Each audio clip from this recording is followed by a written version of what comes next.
Hi everyone, I hope you're doing well. Of course, I wish I could be with you all today to talk about this in person, but my topic for this project is kindness during unkindness. So basically, when there are just really unkind, horrible, harsh situations going on, how people are able to still show kindness during those times.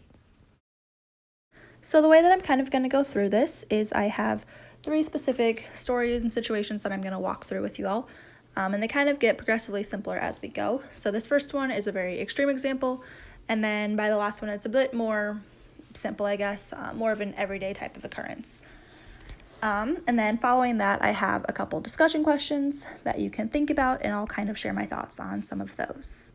So, our first example took place during the Holocaust, which was obviously a very horrific, horrible, very, very unkind time in the world. And it is the story of St. Maximilian Kolbe. So, Maximilian Kolbe was born in 1894 in Poland, and in 1918 he was ordained as a priest. He primarily worked in Poland throughout his life, and when Poland was eventually occupied by Germany during World War II, he refused to give up his work. So he continued ministering to people, working at his monastery.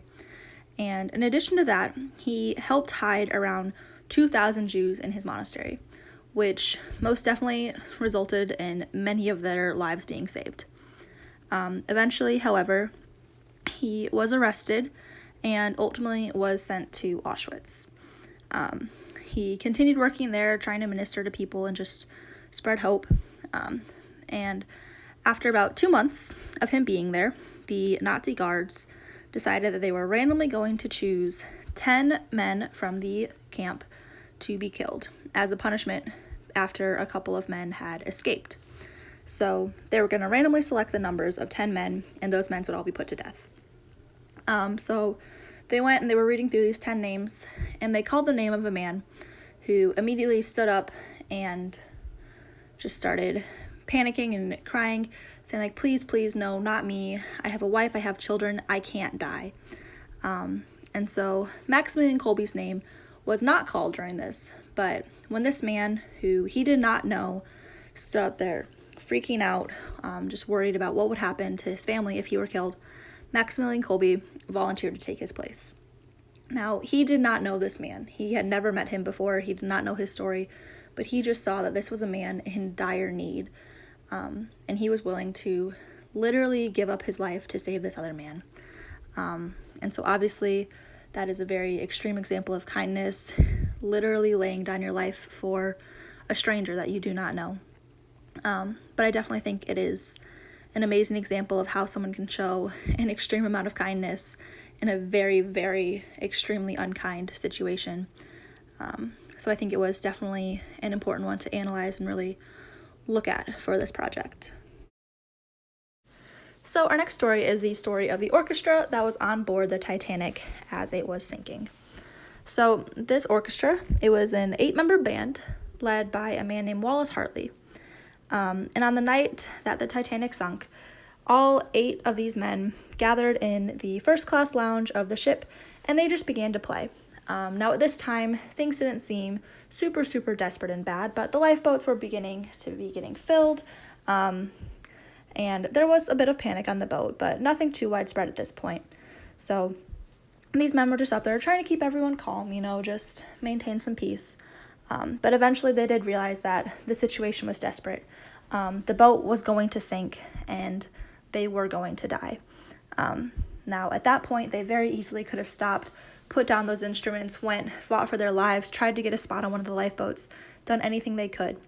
But instead, they decided they were going to give back to the people of this boat.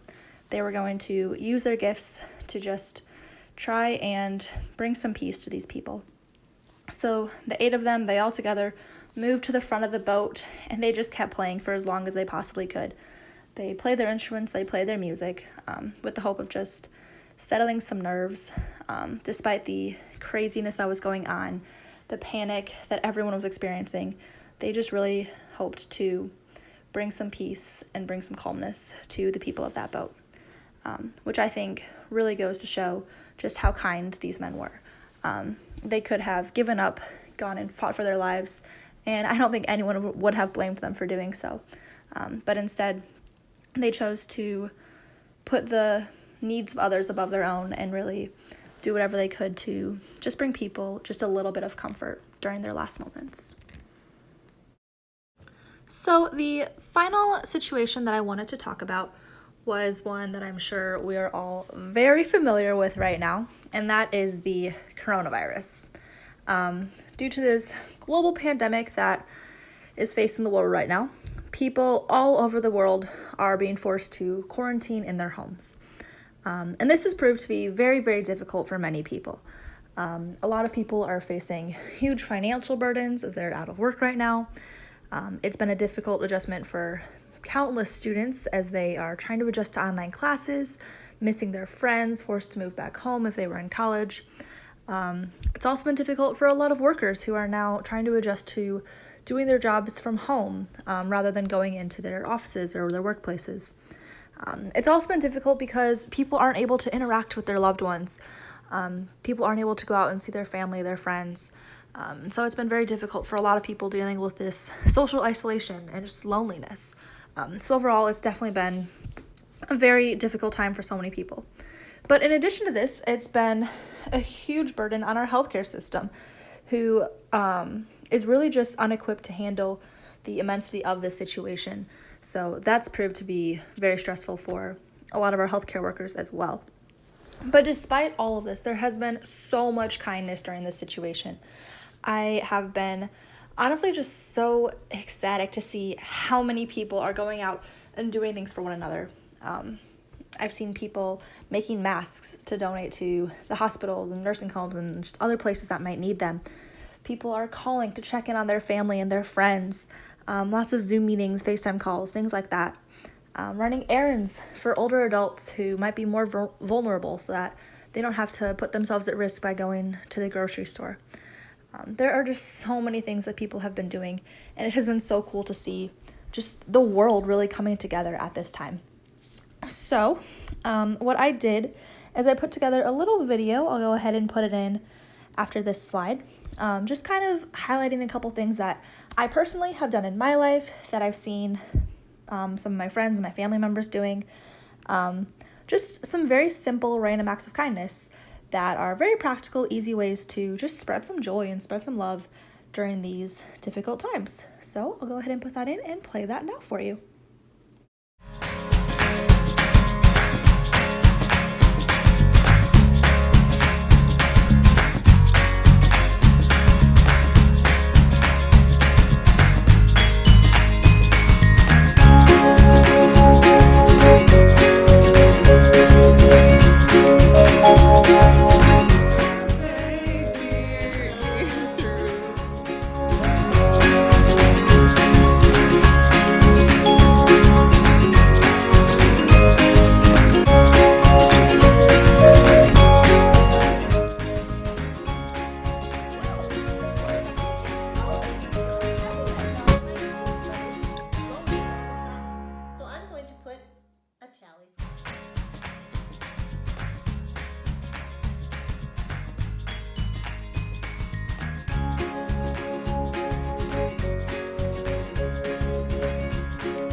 So now I do just have a couple of discussion questions for you, so you can kind of think through these, come up with your own responses to them. But I'm going to kind of just share what I think and what I've gathered from my research in analyzing these different topics. So my first question is, what prompts people to be kind to others when they are facing unkindness themselves? So I think this is a really big topic to kind of dive into. If a person is facing unkindness, how can they be kind to others? If they are not receiving anything, if nothing kind is happening to a person, how can they find it within themselves to go out and be kind to someone else? And really what I've kind of gathered is that kindness brings people joy, whether that's receiving kindness or showing kindness. So when a person is faced with a very unkind situation, whether it's something as horrific and devastating as the Holocaust or something like the coronavirus that we're dealing with today, people need joy because they might not be finding it in many other places. So people need joy, people need hope. And by showing kindness, people are able to find that joy and people are able to find that hope. Maybe no one's doing anything kind for them, but by them doing something for someone else, they can still bring joy and hope to both themselves and that other person. And in addition to this, as humans, we are obviously very social beings.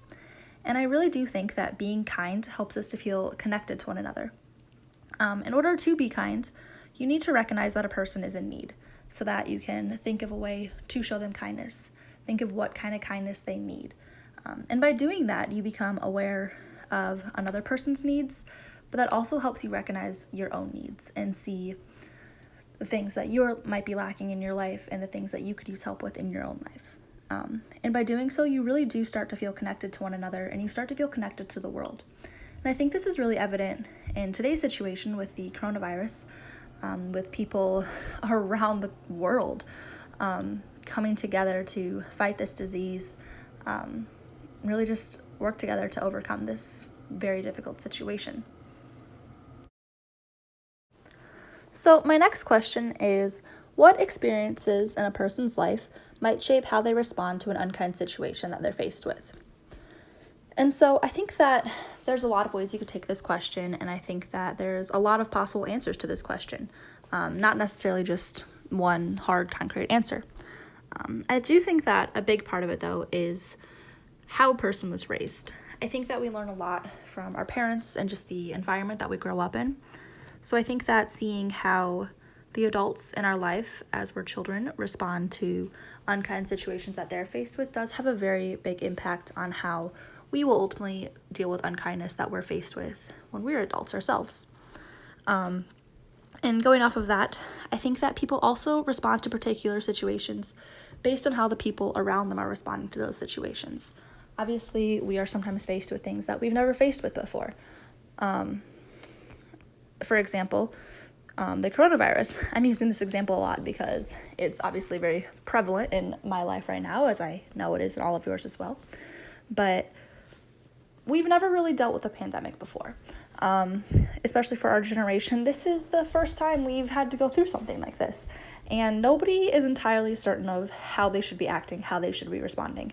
So we look to others for guidance. We see the examples that our friends or our parents or people that we respect in life are the examples that they're setting and looking at the things that they are doing to show kindness to others and the way that they're handling with the situation. And I do think that has a very big influence on us and how we respond as well. Of course, there's other things that go into how a person might deal with unkindness, such as their religion or their morals, just different values that a person holds. But overall, I do think it has a lot to do with how you're raised and then also just the environment that you are placed in life. So my final discussion question for all of you is, how might other people's reactions to kindness impact a person in the future? So obviously people typically are going to respond very positively to acts of kindness that are shown to them. They're going to smile, be happy, say thank you, things like that. Just overall have good reactions that will serve as a sort of reward to the person who showed them that act of kindness. And then this kind of gets into the idea of classical conditioning. So when we get rewards, we become much more likely to repeat the behavior that led to that reward with the hope that we will get more rewards in the future. So if a person shows someone an act of kindness and then they get a positive reaction in response, they get a reward for that kindness, even if that reward is simply a smile, brightening someone else's day, they're going to be more likely to repeat that behavior and do more acts of kindness in the future. So I think that showing people kindness during everyday situations is also going to make it much easier for us to show people kindness during unkind situations, because we will just be more used to it, be more likely to do it in the first place. So if when things are going really well in our lives and nothing really out of the ordinary is happening, if we're able to show kindness, then we'll get used to responding in that way to situations. And then when we are faced with a difficult situation or an unkind situation, will kind of have the tools built up already to be able to show someone kindness. So, that is really all I have for today. Again, I'm sorry I wasn't able to do this in person. Obviously, that would have been great to do. However, I'm glad I was still able to share this information with you in some way. I hope you are all doing well, and I hope you enjoyed it. Thanks for listening.